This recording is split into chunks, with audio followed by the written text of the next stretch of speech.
Hello, beautiful souls. Today I would like to talk to young girls in school, preteen and teen age girls that are struggling with feelings of anxiety and depression, feelings of not being worthy, not being enough.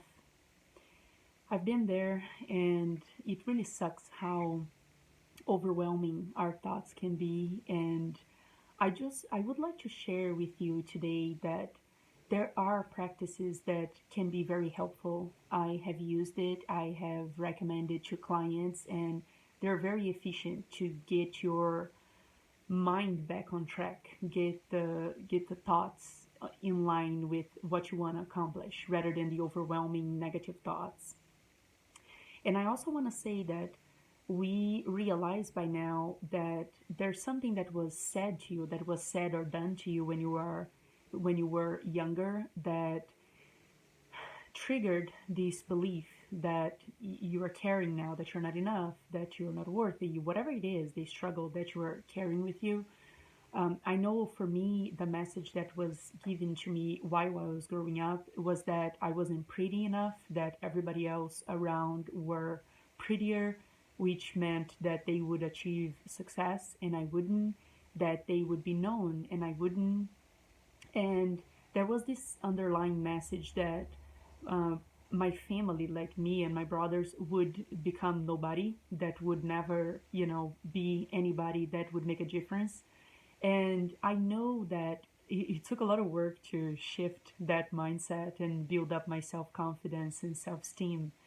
It's really hard when you get stuck in that cycle of anything that happens today in the age that we are in triggers something that was said or done to us back then when we were kids that created that belief, and it feels like it just keeps reinforcing it. But anyways, I want to share today a practice of gratitude with you because it was very helpful for me. And I also know that it's hard to genuinely feel gratitude when you are stuck in this space, thinking that you're not enough or unworthy or whatever the feeling is that is causing anxiety and depression. I know that it's hard to really feel genuine gratitude for anything. So what I've learned is that you start with little things. You get up in the morning and you write down a few things. Even if it's like three, five things, it doesn't have to be a long list, but at least a few things. And to start, something that can be easier is that how your body works without you even having to think about it.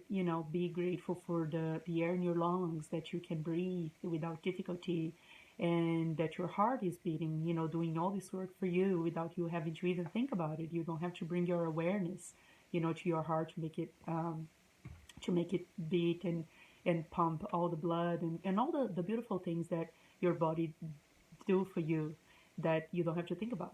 So that was very easy for me to start my gratitude exercises. I would do a few things in the morning and a few things before going to bed. And what that did for me was that that's an easier way to get into practicing gratitude. And so from those things that we usually take for granted, like I'm saying, the things that your body do for you, the sunshine, like today is a very cloudy day here. So it's like if you have sunshine, it's a great thing to be grateful for. And you have food on the table, you have a ceiling over your head and all those things that we usually take for granted. So what happens is that starting from those things, what happened for me was that everything else started being easier to be grateful for. And then I was able to take myself out on a walk in nature and be grateful for the trees, for the plants, the beautiful flowers, the birds, and everything around me. And so that would take me out of the cycle of the negative, destructive thoughts that were, they just create this avalanche that more and more thoughts keep coming, triggered by the first one, that whatever that is, when you wake up in the morning, if you think you're not pretty enough, if you're not good enough, if you're not smart enough, whatever it is, triggers the other negative thoughts to keep coming. So when we stop that cycle with a little bit of gratitude, even for silly things in the beginning, until you are able to, genuinely feel more grateful for bigger things. So I wanted to share this practice with you because it was very beneficial for me. It really helped start building up my self confidence and my self esteem and reconnecting to my power to know that yes, I am enough. I am more than enough. I am whole and complete and perfect as I was created. And I didn't know that back then because that's not what I was told. And when people tell us such things too early in life, before 6, 7 years old, we believe in everything as the truth of who we are. And then as we grow, it's hard to shift those beliefs and to bring in the truth.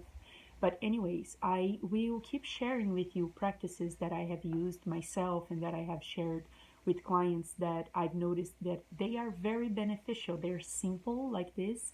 A little bit of gratitude in the morning when you wake up, write it down because putting it on the paper is very powerful too.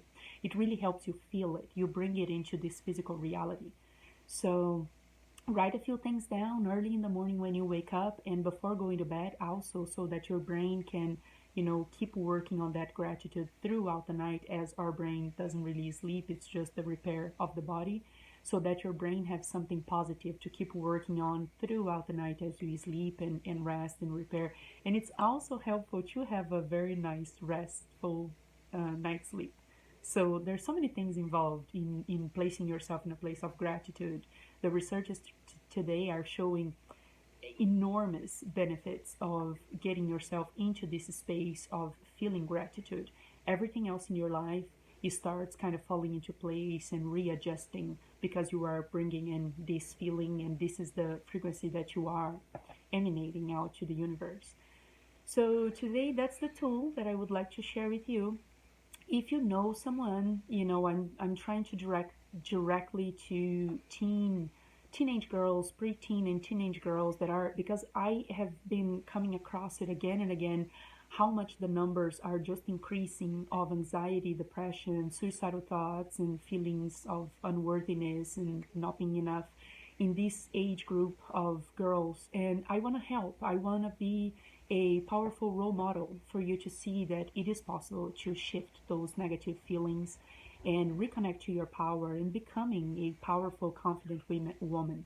So today, this is the tool that I have to share with you. If you know anyone in that age group or whomever you think that can benefit from such tool, from such message and this type of content, please share with them. Please give it a thumbs up and share with someone that you know that could benefit from this message. And come back. I will be sharing more techniques and tools with you to help you reconnect to your power and becoming a powerful, confident woman. Thank you for watching, and I will talk with you girls pretty soon.